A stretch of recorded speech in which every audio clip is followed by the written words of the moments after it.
ใช้เงินฟ้องศาลบริการดีฟรีค่าใช้จ่ายเรื่องเล็กเรื่องใหญ่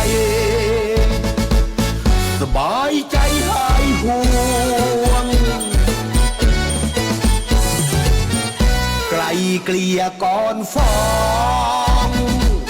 จำนองจำนำไม่ช้ำสวงมีผู้เชี่ยวชาญอาสาคอยปรึกษาเรื่องราวทั้งปวงผ่อนหนักให้กลายเป็นเบาคอยบรรเทาทุกอันหนักหน่วงทุกคดีหายห่วงช่วยเคลียร์ปัญหาเชิญมาได้เลยพิพาทความแพ่งไม่ต้องยื่นฟ้องพ่อแม่พี่น้องไม่ต้องเสียทรัพย์ไกลเกลี่ยได้หมดเลยครับเป็นอาญาที่ยอมความได้ สวัสดีค่ะ สวัสดีนะคะท่านผู้ชมทางบ้านแล้วก็ผู้ชมที่ชมผ่านทาง Facebook Live นะคะยินดีต้อนรับเข้าสู่รายการศาลเยาวชนพบคนแพร่ทางสถานีวิทยุกระจายเสียงแห่งประเทศไทยจังหวัดแพร่ค่ะดิฉันนางสาวรัพดาผูกพันธ์และดิฉันนางสาวมณีรัตน์ชมรัตน์นักศึกษาฝึกงานประจำกลุ่มงานไกลเกลี่ยศาลเยาวชนและครอบครัวจังหวัดแพร่ค่ะวันนี้เราสองคนจะมาพูดคุยเรื่องกฎหมายในมุมที่ใกล้ตัวที่สุดรับรองว่าฟังง่ายไม่ปวดหัวแน่นอนค่ะและวันนี้เราได้อยู่กับพี่นำชัยใจเที่ยงตรงนิติกรชำนาญการพิเศษประจำศาลเยาวชนและครอบครัวจังหวัดแพร่ได้มาร่วมพูดคุยในรายการนี้ด้วยค่ะสวัสดีครับผมนายนำชัยใจเที่ยงตรงนะครับเป็นหัวหน้ากลุ่มงานไกลเกลี่ยและประนอมข้อพิพาทวันนี้นะครับได้ร่วมรายการกับน้องทั้งสองคนคือน้องทรายและน้องเนยตอนนี้นะครับศาลเยาวชนและครอบครัวจังหวัดแพร่เรามีโครงการร่วมใจไกลเกลี่ย 2569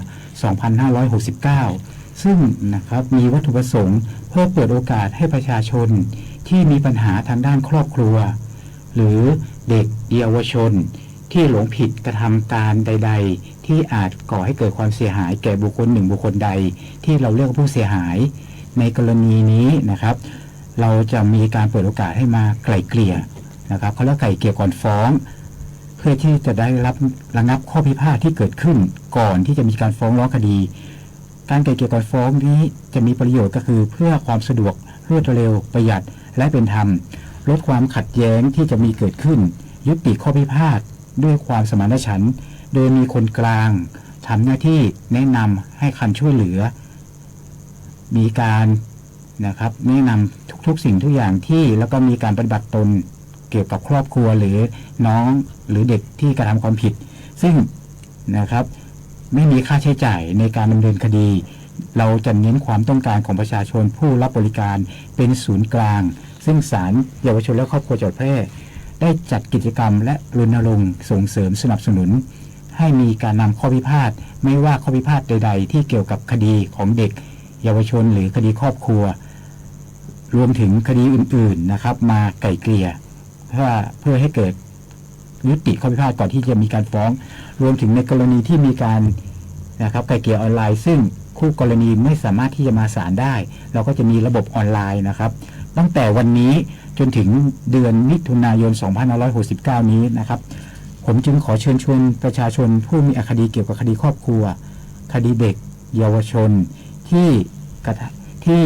ประสงค์อยากจะมาเจรจาไกล่เกลี่ยข้อพิพาทที่ศาลนะครับโดยสามารถติดต่อได้ที่ศูนย์ไกล่เกลี่ยประชาสัมพันธ์นะครับศูนย์ไกล่เกลี่ยและกลุ่มงานประชาสัมพันธ์โดยมีประเด็นต่อไปที่น้องทรายและน้องเนยจะมาพูดคุยในลำดับต่อไปครับขอบคุณนะคะขอบคุณพี่เจี๊ยบค่ะสำหรับวันนี้นะคะหัวข้อของเราก็คือการไกล่เกลี่ยก่อนฟ้องในข้อพิพาทในคดีครอบครัวค่ะซึ่งเขาจะพูดเรื่องนี้นะคะก็คือต้องบอกก่อนว่าการแต่งงานเนาะชีวิตคู่คงไม่มีใครอยากให้มันพังใช่ไหมคะแต่ถ้ามันเกิดขึ้นมาแล้วถ้ามันพังขึ้นมาเนี่ยเราจะมีวิธีการแก้ปัญหาในเรื่องไกล่เกลี่ยยังไงดีคะคุณเนยอย่างที่ว่านะคะว่าเราไม่คาดคิดหรอกค่ะว่าอะไรจะเกิดขึ้นกับชีวิตคู่บ้างเนาะพอมันถึงจุดที่ว่าไม่สามารถไปต่อด้วยกันได้แล้วอะค่ะมันก็ต้องมีการแก้ปัญหาตรงนี้อาจจะเลิกลาหรือว่าฟ้องหย่าอะไรแบบนี้ก็ได้ค่ะแต่ว่าปัญหาส่วนใหญ่ที่ตามมาเนี่ยอย่างว่าเนาะถ้าเกิดว่าเลิกกันด้วยดีมันก็จะดีไปแต่ว่าบางคู่เนี่ยมันไม่ได้ดีขนาดนั้นเนาะมันอาจจะมีการผิดใจกันจนเกิดเป็นคดีฟ้องร้องขึ้นมาแล้วยิ่งถ้าคู่ไหนเนี่ย มีบุตรด้วยกันแล้ว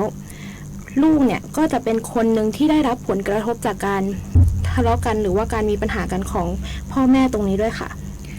ค่ะนั่นแหละค่ะนี่คือจุดที่ทรายอยากให้ทุกคนเนี่ยลองเปลี่ยนมุมมอง วันนี้คืออยากจะมาแนะนำทางกฎหมายนะคะ ที่เรียกว่าการไกล่เกลี่ยก่อนฟ้องค่ะตามมาตรา20 ตีซึ่งอันนี้ทรายบอกเลยว่ามันจะช่วยลดความเครียดในเรื่องครอบครัวได้เยอะมากเลยค่ะ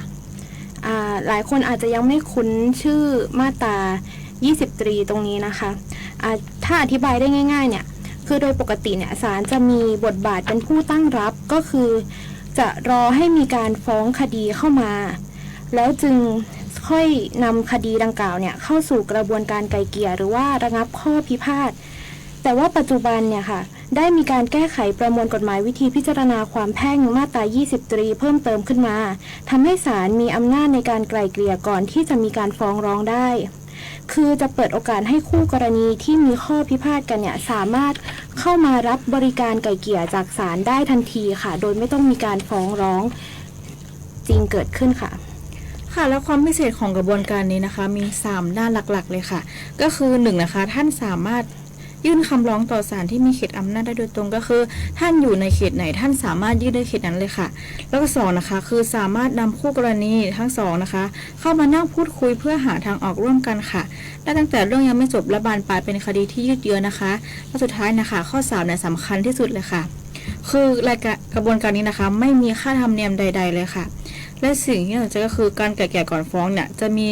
การช่วยลดความเกรงกลัวต่อระบบกระบวนการศาลที่สำคัญคือไม่ต้องเข้าสู่สถานะจำเลยนะคะก็คือไม่ต้องกังวลว่าประวัติเราเนี่ยจะมีคดีติดตัวไหมหรือว่ามีการฟ้องติดตัวไหมคะขออนุญาตนะครับที่น้องทรายบอกว่าไม่มีค่าธรรมเนียมเนี่ยค่าธรรมเนียมนี่หมายถึงค่าอะไรนะครับถ้าเราพูดให้ภาษาง่ายๆให้กับชาวบ้านเราฟังก็แล้วค่าฟ้องอะค่ะแบบว่าค่าฟ้องค่าอะไรเงี้ยเราไม่มีในส่วนนั้นเขาเรียกว่าค่าใช้งานศาลนะครับค่าใช้งานศาลซึ่งปกติแล้วนี่ถ้าฟ้องร้องเนี่ยก็จะมีค่าธรรมเนียมคือค่าใช้งานศาลนะครับก็เป็นไปตามทุนทรัพย์บางคดีไม่มีทุนทรัพย์ก็จะเสียค่าขึ้นศาลเขาเรียกค่าขึ้นศาลเนาะหรือค่าใช้งานศาลเป็นจำนวนหนึ่งนะครับซึ่งไม่มากแต่ในกรณีที่มีจำนวนมากมีทุนทรัพย์มากก็จะเสียเยอะนะครับรวมถึงการส่งหมายด้วยใช่ไหมครับค่ะใช่ค่ะครับก็ในกรณีนี้การไกล่เกลี่ยก่อนฟ้องเราก็จะไม่มีค่าใช้จ่ายตรงนี้นะครับก็ถือว่าเป็นประหยัดนะครับประหยัดและลดค่าใช้จ่ายของผู้ที่มีคดีขึ้นซึ่งปกติก็จะเป็นคดีเกี่ยวกับคนในครอบครัวนะครับครับมีอะไรเพิ่มเติมไหมครับน้องเนยครับก็อย่างที่พี่เจ้าได้พูดไปนะคะว่าการไกล่เกลี่ยก่อนฟ้องของเราเนี่ยเขาไม่ได้กำหนดทุนทรัพย์ในการฟ้องเนาะไม่ว่าจะเป็นหลักพันหลักหมื่นหลักล้านก็สามารถเข้ามาใช้บริการกระบวนการตรงนี้ได้ทั้งหมดเลยค่ะแล้วก็อีกอย่างหนึ่งก็คือถ้าคู่กรณีตกลงที่จะทำบันทึกข้อตกลงกันแล้วเนี่ยก็จะมีการทำบันทึกข้อตกลงโดยไม่ต้องมีคำพิพากษาของศาลกรณีตรงนี้เนี่ยก็เป็นข้อดีอีกข้อหนึ่งค่ะเพราะว่าถ้าศาลเนี่ยยังไม่ได้มีคำพิพากษาก็จะถือว่าไม่ได้เป็นจำเลยตามคำพิพากษาค่ะแต่มันก็มีข้อดีอีกอย่างของมันก็คือแม้ว่าจะไม่ได้ให้ศาลเนี่ยมีคำพิพากษาแต่ว่าสภาพของข้อตกลงตรงนี้เนี่ยสามารถบังคับได้ก็คือกรณีที่มีการตกลงกันแล้วคู่ความฝ่ายหนึ่งฝ่ายใดเนี่ยไม่ปฏิบัติตามบันทึกข้อตกลงนั้นก็สามารถเอาบันทึกข้อตกลงแล้วก็สัญญาประนีประนอมยอมความตรงนี้เนี่ยไปยื่นต่อศาลเพื่อขอออกคำบังคับได้ทันทีค่ะโดยไม่ต้องผ่านกระบวนการพิจารณาหรือว่ากระบวนการสืบพยานซึ่งถ้าผ่านกระบวนการตรงนี้อีกเนี่ยมันจะทำให้คดีเกิดความยืดเยื้อออกไปค่ะก็คือสรุปได้ว่าถ้าไกยื่นคำร้องขอไกล่เกลี่ยก่อนฟ้องในกรณีนี้ไม่ถือว่าการฟ้องเมื่อไม่ใช่เป็นการฟ้องก็จะไม่มีคำพิพากษานะครับในกรณีนี้ก็คือแค่ทำข้อตกลงซึ่งข้อตกลงนี้ก็คือสัญญาชนิดหนึ่งที่คู่ความตกลงกันด้วยความสมัครใจว่าจะปฏิบัติตามนั้นๆในกรณีถ้าไม่ปฏิบัติตามเงื่อนไขในสัญญานั้นก็เราก็จะมาฟ้องร้องหรือว่ามาบังคับคดีกับคู่กรณีที่ไม่ปฏิบัติตามได้นะครับโดยมีอาจจะมีคำพิพากษามาการันตีอีกครั้งหนึ่งนะครับว่าขอบังคับคดีหน่อยในกรณีที่เกี่ยวกับการให้ชำระหนี้ก็คืออันนี้อาจจะมีค่าเลี้ยงดูบุตรค่ ค่าชดเชย รวมถึงค่าอื่นๆมีการแบ่งสินสมรสประมาณนี้นะครับอ๋อครับแล้วมีอะไรเพิ่มเติมอีกไหมครับคุณน้องทรายครับ มันก็เหมือนเป็นทางลัดใช่ไหมคะที่แบบว่าไม่ต้องไปในการพิพากษาคดีใช่ไหมคะพี่เจี๊ยบ ครับ แล้วหนูขอถามนิดนึงได้ไหมคะว่าสมมติว่าถ้าคู่กรณีเนี่ยคู่ความเนี่ยมีการตกลงกันเรียบร้อยแล้วหลังจากนั้นน่ะได้มีการออกข้อตกลงว่าสัญญาปณิประนอมยอมความเนี่ยคำบังคับจริงๆมันคืออะไรหมายความว่าอะไรแบบกระบวนการยังไงบ้างคะ ครับตอนนี้เราต้องแยกเป็นสองกรณีหรือสองประเด็นที่เห็นนะครับในกรณีที่เราทำบันทึกอย่างเดียวนะครับกรณีนี้เราจะไม่เรียกว่าสัญญาปณิประนอมยอมความในกรณีที่ทำบันทึกอย่างเดียวนี่เราก็จะถือว่าเป็นนิติกรรมชนิดหนึ่งหรือสัญญาชนิดหนึ่งที่เราเรียกว่าสัญญาที่เราสามารถเอามายื่นฟ้องตามสัญญานั้นนะครับกรณีนี้จะไม่มีคำบังคับในกรณีที่เป็นคำนะครับสัญญาปณิประนอมยอมความที่ทำในศาลแล้วมีคำพิพากษากำกับไปนะครับจะมีการให้คู่ความมาทำนะครับทำตามข้อตกลงกันในกรณีนี้ฝ่ายหนึ่งฝ่ายใดไม่ได้กระทำตามข้อที่ตกลงกันศาลก็จะมีคำบังคับให้ก่อนเขาเรียกว่าใบเตือนโน้ติสว่าคุณยังไม่ได้ทำนะหรือว่ามีเหตุผลอะไรเขาจะยื่นเตือนไว้ก็ให้มาชดใช้หรือมากระทำตามเงื่อนไขที่เราทำสัญญาปณิประนอมยอมความนั้นภายใน30 วันนะครับถ้าทำเสร็จแล้วอีกฝ่ายหนึ่งได้รับผลเกี่ยวกับการกระทำนี่เรียบร้อยแล้วไม่ว่าจะเป็นการชำระหนี้หรือการงดเว้นหรือการกระทำอะไรก็ตามที่ได้ตกลงกันไว้เนี่ยนะครับก็ไม่จำเป็นที่จะต้องต่อนะครับในกรณีถ้าไม่ได้ทำอีกฝ่ายหนึ่งที่ไม่ผิดสัญญานะครับที่เขาเรียกว่าตามภาษากฎหมายก็เรียกเจ้าหนี้ตามคำพิพากษาก็จะมายื่นคำร้องขอให้มีการออกหมายบังคับคดีอีกรอบหนึ่งเมื่อมีการออกหมายบังคับคดีเนี้ยนะครับจะต้องศาลก็จะมีการส่งหมายบังคับคดีไปให้คู่ความรวมถึงเอกสารต่างๆไปให้กับสำนักงานบังคับคดีเพื่อที่จะได้บังคับคดีสรุปก็คือว่าคำบังคับก็คือคำเตือนยื่นโนติสอีกฝ่ายหนึ่งที่ไม่ปฏิบัติตามแต่ถ้าไม่ปฏิบัติตามเสร็จถึงจะมีการออกหมายบังคับคดีอีกรอบหนึ่งนะครับมีอะไรเพิ่มเติมอีกไหมครับน้องสายครับหรือว่าน้องเนยมีอะไรเพิ่มเติมไหมครับค่ะแล้วประเด็นมันจะมีแบบว่าคนแบบว่าทุกท่านนะคะที่สงสัยแล้วก็คือถ้าเป็นการไกล่เกลี่ยก่อนฟ้องเนี่ยคู่กรณีเนี่ยมันจำเป็นต้องมีทนายความไหมคะแต่ว่าเรายังไม่เฉลยนะคะเราขอให้ทุกท่านเดากันก่อนเพราะว่าจะมาเฉลยในช่วงถัดไปค่ะแต่ก่อนจะไปเรามาฟังเพลงเพราะๆสักหนึ่งบทเพลงกันก่อนค่ะ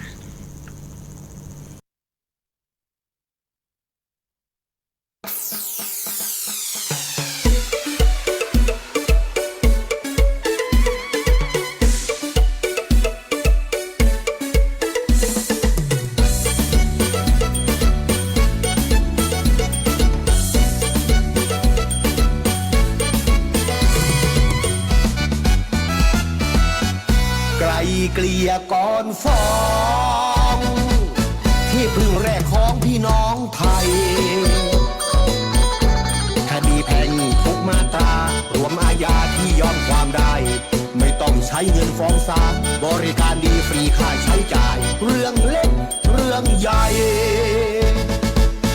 สบายใจหายห่วงไกลเกลี่ยก่อนฟ้องจำนองจำนำไม่ช้ำสวงมีผู้เชี่ยวชาญอาสาคอยปรึกษาเรื่องราวทั้งปวงผ่อนหนักให้กลายเป็นเบาคอยบรรเทาทุกอันหนักหน่วงทุกคดีหายห่วงช่วยเคลียร์ปัญหาเชิญมาได้เลยความแพ่งไม่ต้องยื่นฟ้องพ่อแม่พี่น้องไม่ต้องเสียทรัพย์ไกลเกลี่ยได้หมดเลยครับเป็นอาญาที่ยอมความได้คดีแพ่งทุกมาตราจะมูลค่าสูงสักเพียงใดก็ไกลเกลี่ยได้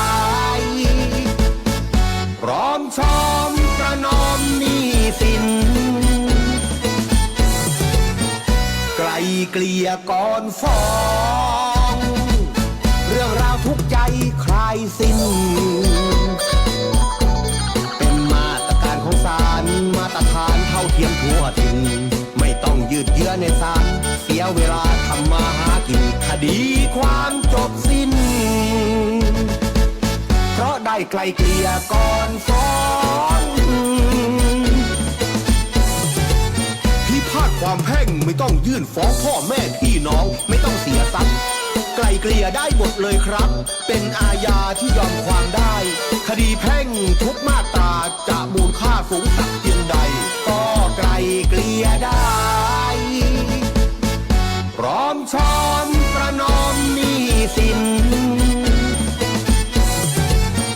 ไกลเกลี่ยก่อนฟ้องเรื่องราวทุกใจคลายสิ้นเป็นมาตรการของศาลมาตรฐานเท่าเทียมทั่วถิ่นไม่ต้องยืดเยื้อในศาลเสียเวลาทำมาหากินคดีความจบสิ้นเพราะได้ไกลเกลี่ยก่อนฟ้อง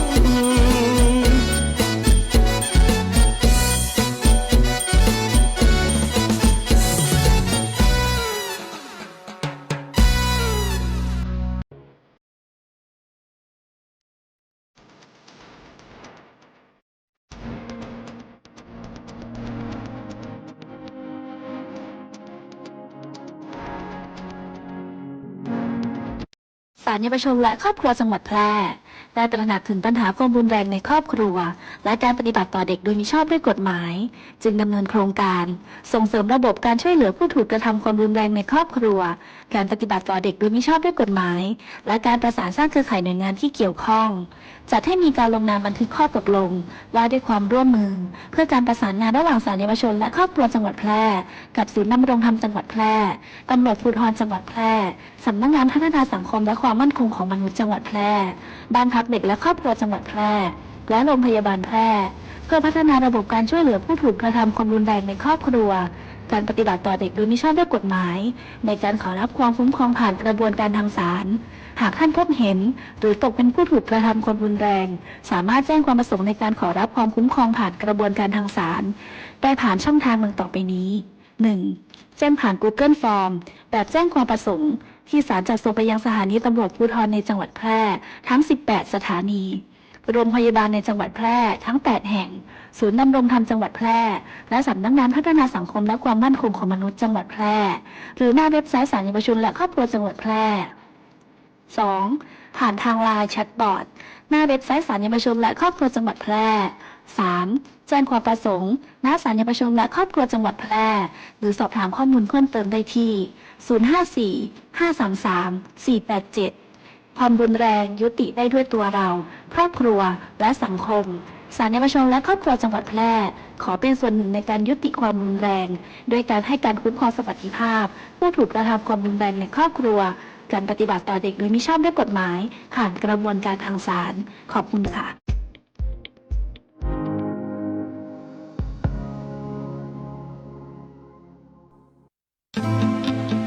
คุณกำลังฟังรายการมองเมืองแพร่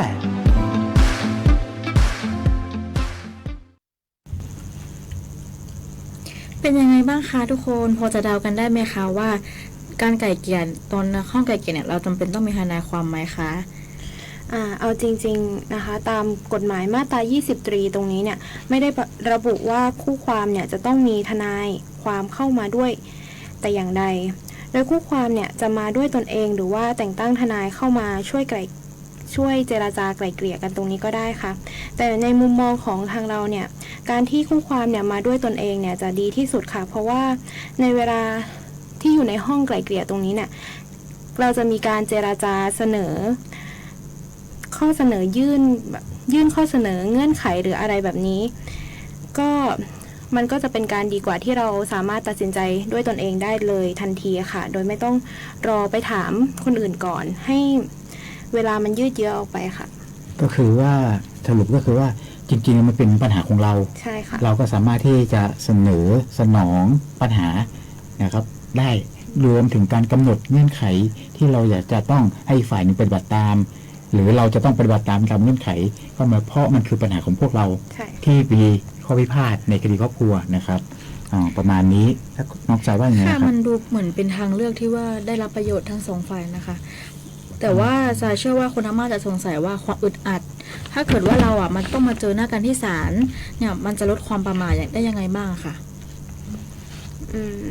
หลายคนอาจจะติดภาพจำเนาะว่าถ้าเกิดว่าขึ้นศาลเนี่ยอาจจะดูน่ากลัวดูแบบว่าต้องอยู่ในระเบียบตลอดเวลาอะไรแบบนี้แต่ว่าจริงๆแล้วการไกล่เกลี่ยก่อนฟ้องเนี่ยบรรยากาศจะแตกต่างไปจากห้องพิจารณาคดีค่ะแล้วก็ศาลเยาวชนและครอบครัวจังหวัดแพร่ของเราเนี่ยให้ความสำคัญกับห้องไกล่เกลี่ยมากซึ่งจะมีห้องแยกส่วนตัวอีกห้องหนึ่งค่ะแล้วภายในห้องเนี่ยพวกเราก็สามารถ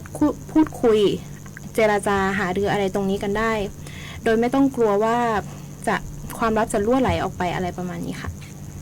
ค่ะและที่สำคัญนะคะคือเราไม่ได้ให้แบบว่าคู่กรณีมาคุยกันแค่2คนนะคะเรายังมีผู้ประนีประนอมค่ะที่เชี่ยวชาญนะคะท่านเหล่านี้ไม่ใช่ผู้พิพากษาที่จะมาว่า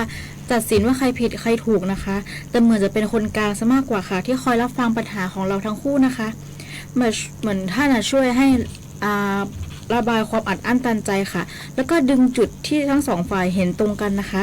ออกมาเป็นข้อตกลงค่ะคือลดความกดแค้นและหันมาคุยเรื่องอนาคตของครอบครัวแทนค่ะพี่เจี๊ยบคะตรงที่บอกไปว่าห้องไกล่เกลี่ยเนี่ยจะเก็บเป็นความลับใช่ไหมคะไอ้ตรงเนี้ยถ้าเกิดว่ามีการฟ้องร้องในอนาคตเกิดขึ้นเนี่ยสามารถเอาข้อมูลตรงห้องไกล่เกลี่ยไปใช้เป็นข้อต่อสู้ทางศาลได้ไหมคะครับในประเด็นนี้เกี่ยวกับการเป็นความลับของการไกล่เกลี่ยนะครับจริงๆแล้วการไกล่เกลี่ยนี่ก็คือ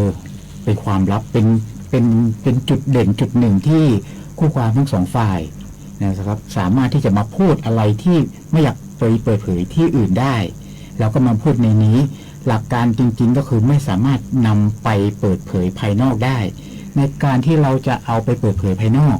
แล้วมีผลกระทบทำให้บุคคลหนึ่งบุคคลใดไม่ว่าจะอยู่ในห้องเจรจาห้องไกล่เกลี่ยนี่นะครับได้รับความเสียหายหรือบุคคลภายนอกได้รับความเสียหายนะครับกรณีนี้นะครับคนที่รับความเสียหายนั้นก็จะต้อง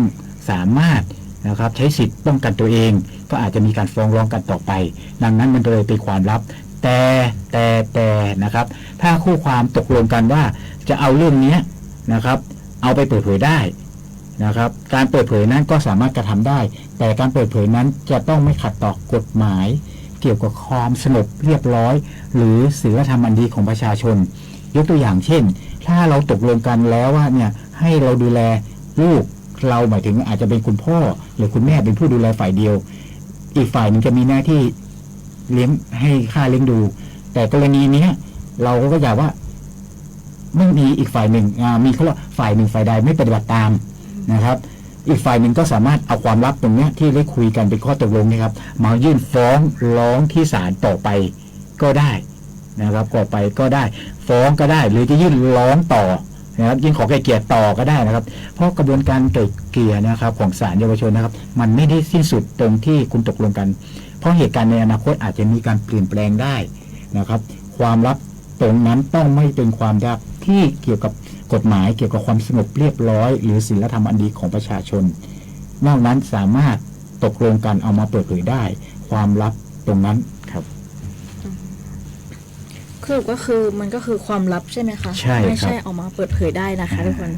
เพื่อที่จะได้เห็นภาพชัดเจนยิ่งขึ้นนะคะทรายขอยกตัวอย่างนะคะเหตุการณ์สมมุติว่า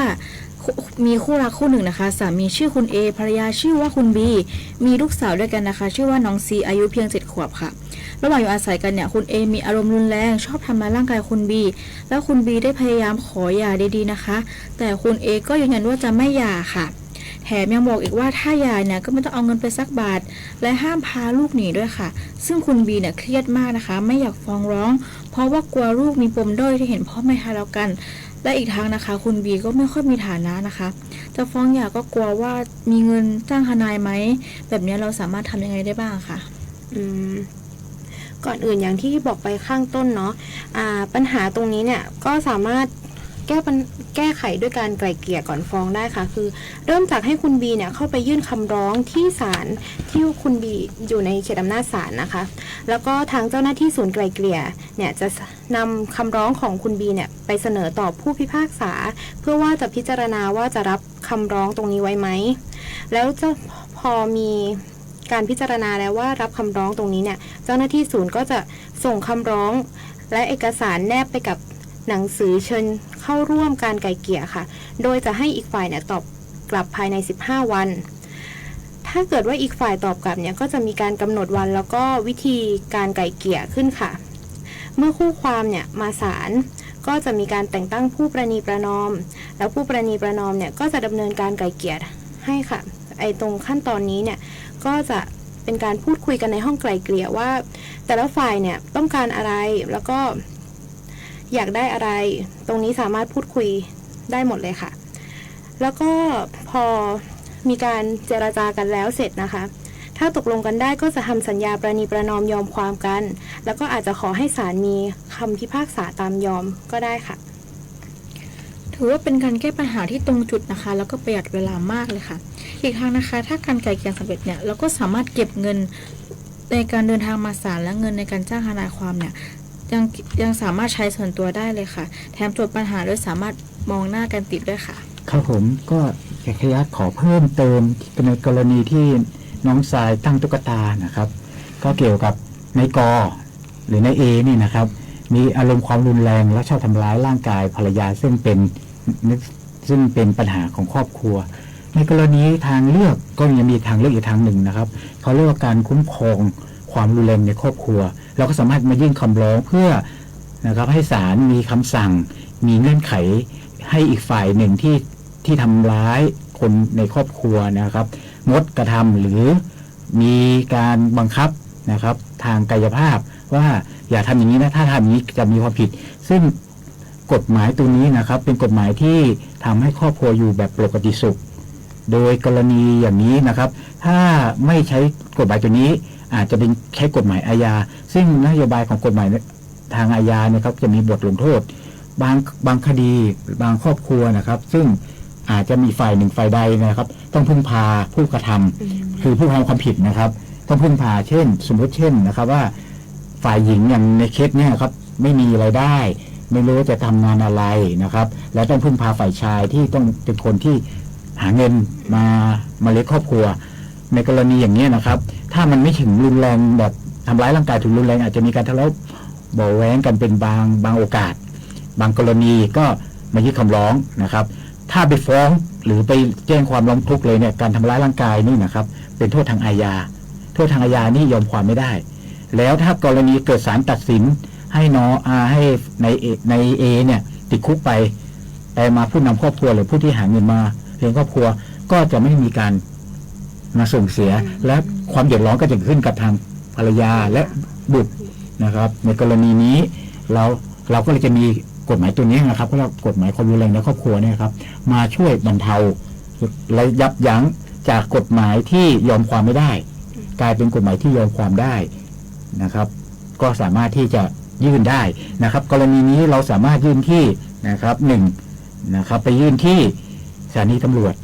ที่ใกล้บ้านท่านหรือมายื่นที่ศาลเยาวชนและครอบครัวจังหวัดแพร่ก็สามารถที่จะกระทำได้เป็นอีกแนวทางหนึ่งนะครับเขาเรียกคดีคุ้มครองนะครับสวัสดิภาพหรือคุ้มครองความรุนแรงในครอบครัวซึ่งแล้วแต่กรณีนะครับอันนี้คือทางเรื่องอีกทางหนึ่งนอกจากการไกล่เกลี่ยก่อนฟ้องอย่างที่น้องทรายหรือน้องเนยได้นำเสนอมานะครับมีอะไรเพิ่มเติมไหมครับแล้วถ้าอย่างว่าเราพูดไปถึงเรื่องที่ว่ามีการไกล่เกลี่ยสำเร็จอะไรประมาณนี้ใช่ไหมแล้วถ้าเกิดว่าไกล่เกลี่ยไม่สำเร็จแบบนี้นะคะในกรณีที่ไกล่เกลี่ยไม่สำเร็จนะครับมันจะต้องมีการฟ้องทีนี้แหละครับมีการฟ้องในการฟ้องนี่นะครับจะเอาข้อมูลเดิมนะครับมายื่นฟ้องก็ได้หรือจะเอาข้อมูลใหม่มายื่นฟ้องก็ได้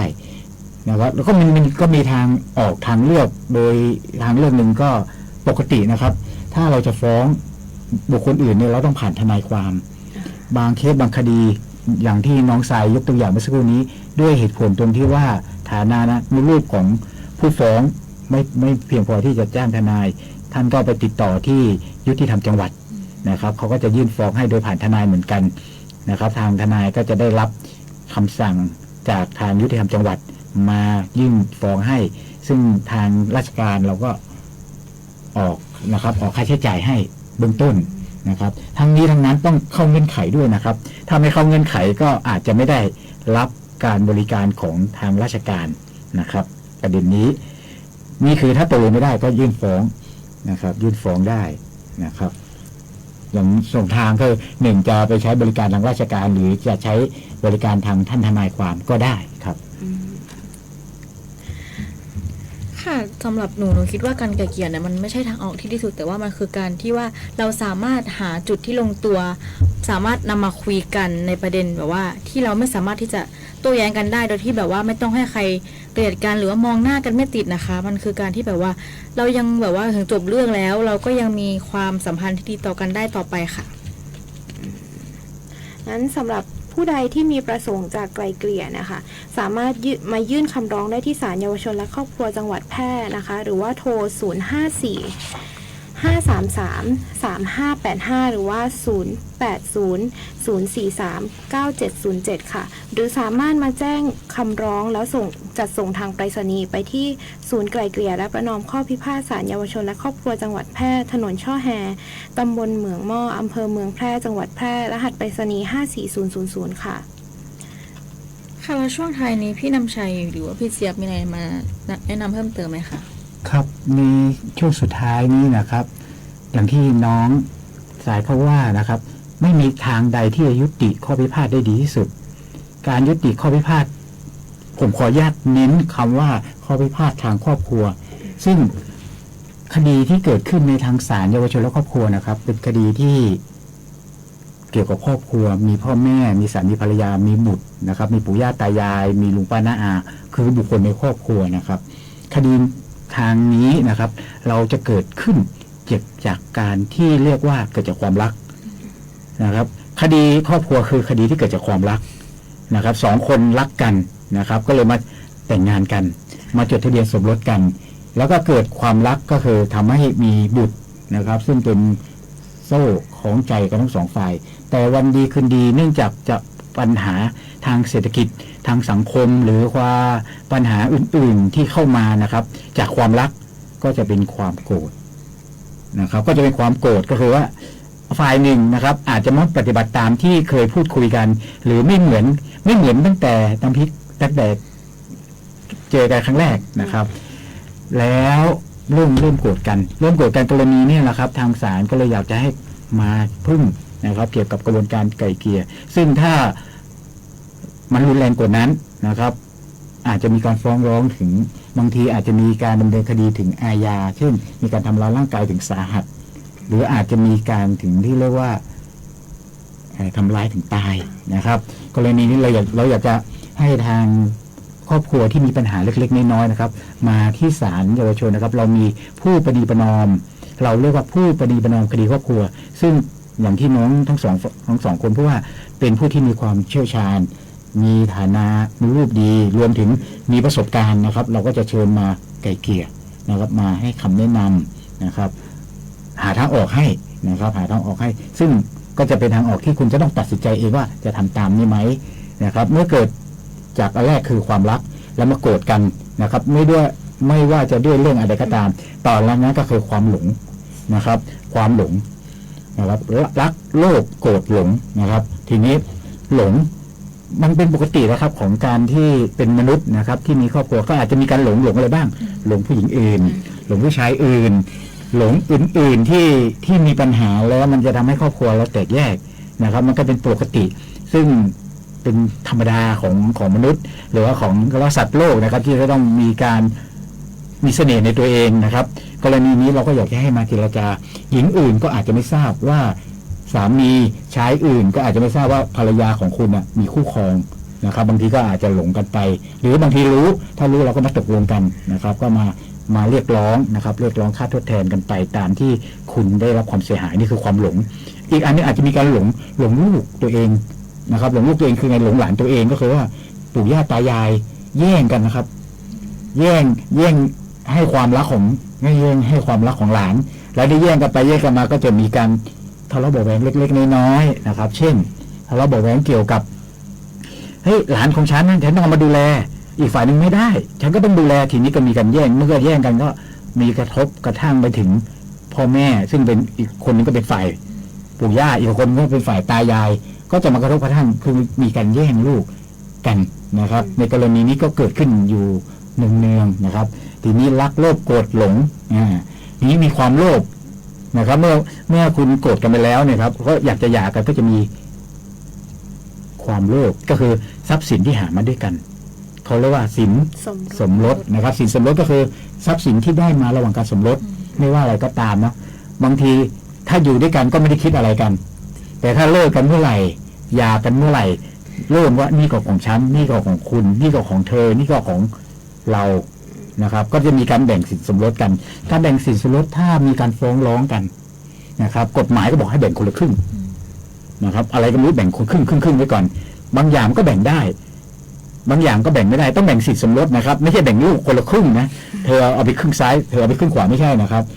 กฎหมายของศาลเยาวชนนี่เรื่องลูกนี่เราถ้ามีลูกหลายคนเราจะพยายามไม่ให้แบ่งแยกลูกกัน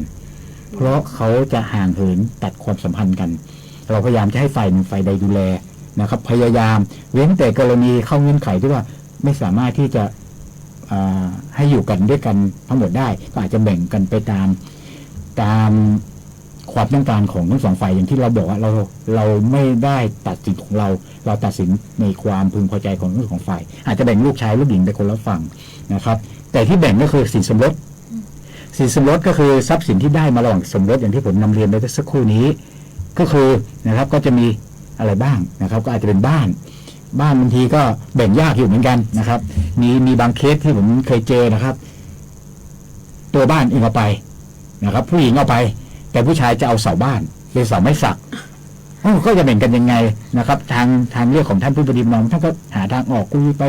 108,900ก็จนได้ว่าตัวบ้านน่ะ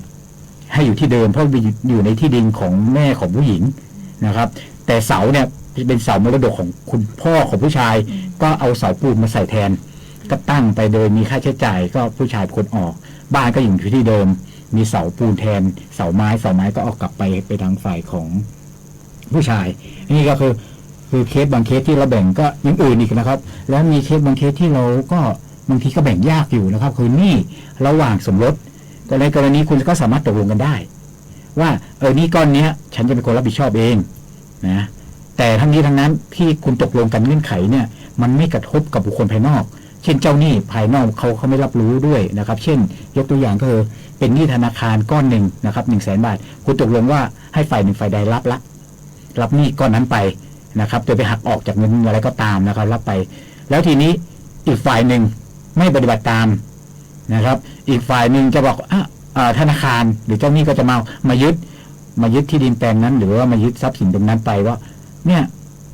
เรื่องนี้แล้วตกลงกันแล้วให้อีกฝ่ายหนึ่งรับผิดชอบไงฉันไม่รับผิดชอบไม่ได้นะครับเจ้าหนี้เขาสามารถนะครับไปยึดเงินเดือนยึดทรัพย์สินอื่นนะครับระหว่างที่ผิดสัญญาได้นะครับแต่ทั้งสองคนก็จะมาโต้แย้งกันเองว่าเขาเรียกว่าโต้แย้งทางภาษากฎหมายว่าบุคคลสิทธิ์คุณก็โต้แย้งกันเองฝ่ายหนึ่งจ่ายเท่าไหร่ก็เอาคืนมาก็ไปฟ้องร้องกันอีกทีหนึ่งก็มาฟ้องร้องกันที่ศาลนี่แหละครับต่อเขาแล้วยื่นคำร้องต่อนะครับต่อไปมีอะไรอีกที่ว่าคุยกันได้คือเกี่ยวกับเรื่องการเป็นบุตรเมื่อบุตรผู้เยาว์ก็จะต้องมีการเลี้ยงดูนะครับก็จะมีค่าเลี้ยงดูที่คุยกัน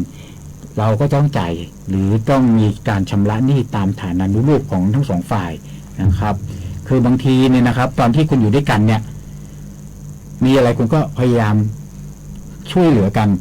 ในเรื่องครอบครัวลูกอยากเรียนอะไรคุณก็พยายามหาเงินมาช่วยกันแต่เวลาแยกกันไปแล้วเนี่ย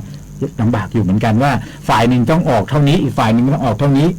ซึ่งทั้งคู่เขาก็รักลูกแต่ด้วยเหตุความจำเป็นบางอย่างเช่นนะครับสมมติว่าในเคสแบบเมื่อสักครู่นี้คุณแม่ไม่ได้ทำงานการเลี้ยงลูกต้องเลี้ยงคนละครึ่งเห็นไหมครับหลักการง่ายๆคนละครึ่งฝ่ายชายออก 5,000 ฝ่ายหญิงก็ต้องออก 5,000 แต่บางทีฝ่ายหญิงไม่สามารถที่จะหาเงิน 5,000 ได้อย่างนี้นะครับฝ่ายชายก็จะเป็นต้องออกมากกว่านะครับซึ่งเป็นตามกรณีแก่ข้อพิพาทนั้นเราก็จะมาหาทางออกให้ซึ่งกระบวนการทางออกนี้นะครับมันก็อาจจะต้องใช้เวลานะครับมีเคสหลายเคสนะครับใช้เวลาเป็น10 ปีนะครับเป็น10 ปีก็มีคำว่า10 ปีนี่หมายความว่าตัดสินกันเรียบร้อยละคุยกันเรียบร้อยแล้วได้เงื่อนไขเรียบร้อยแล้วมันมีผลกระทบมาอีก10 ปีข้างหน้าสมมติในกรณีนี้ก็คือเคยเห็นเคสอยู่เคสหนึ่งนะครับเคสนี้เกิดขึ้นอย่างนี้ว่าฝ่ายหญิงฝ่ายชายนะครับมีลูกคนหนึ่งเกิดขึ้นมาแล้วให้ฝ่ายหญิงเป็นคนดูแลไปดูแลมาทีนี้ ฝ่ายหญิงคนนั้นนะครับ ก็เริ่มเขาเรียกว่าฐานะยากจนลง ฝ่ายชายเริ่มมีฐานะเพิ่มขึ้นนะครับเอาดีก่อนฝ่ายหญิงเป็นคนดูแล แต่ฝ่ายชายเป็นคนออกค่าเลี้ยงดูเดือนละ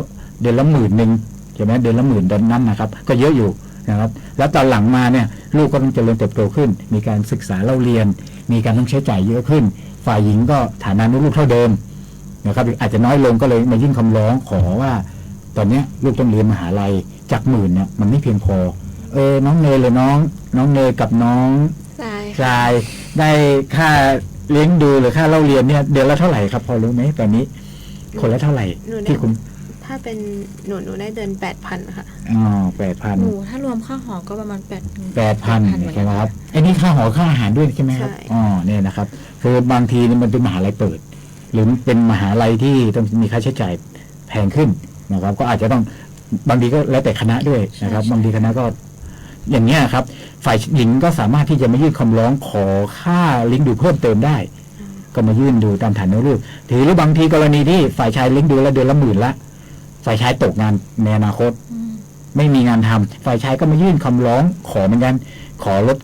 จากค่าเลี้ยงดูหรือไม่จ่ายค่าเลี้ยงดูเราก็จะมีการไต่สวนว่าจริงไหมที่ว่าฝ่ายชายณเวลาเนี้ยไม่มีงานทำหรือมีงานทำแค่เลี้ยงตัวเองได้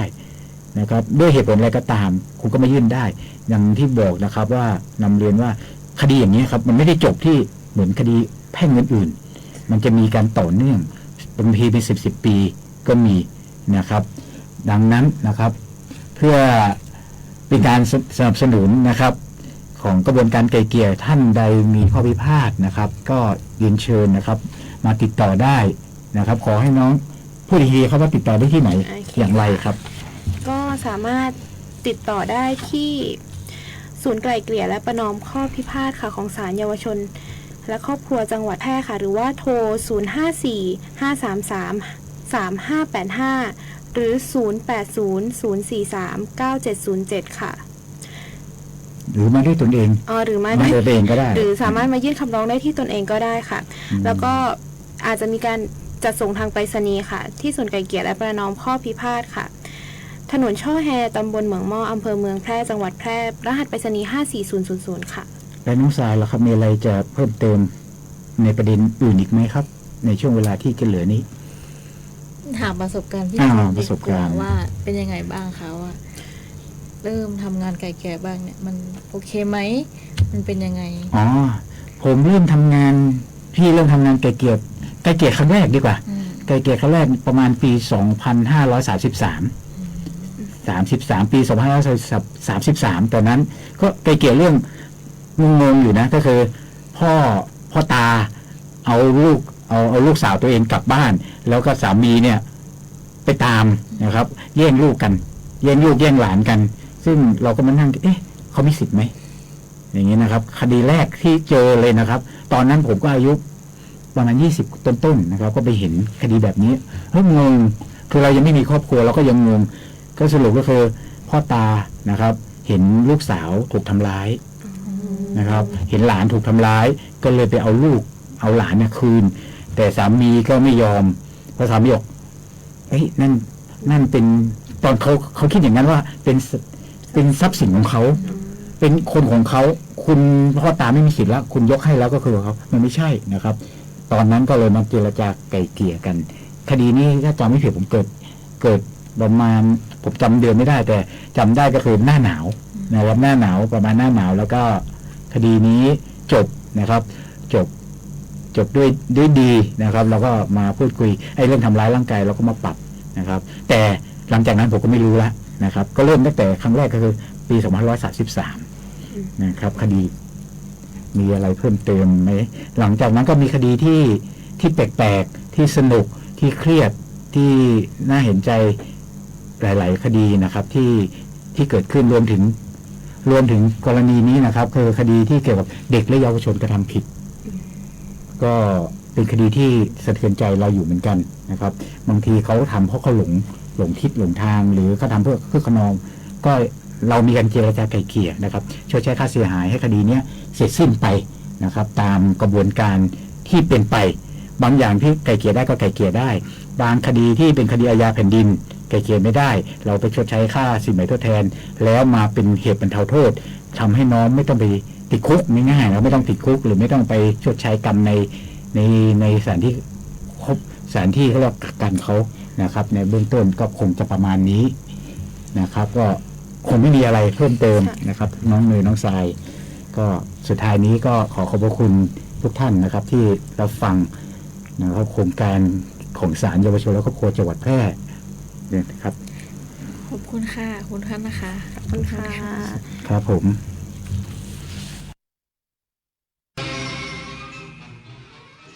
รับฟังข่าว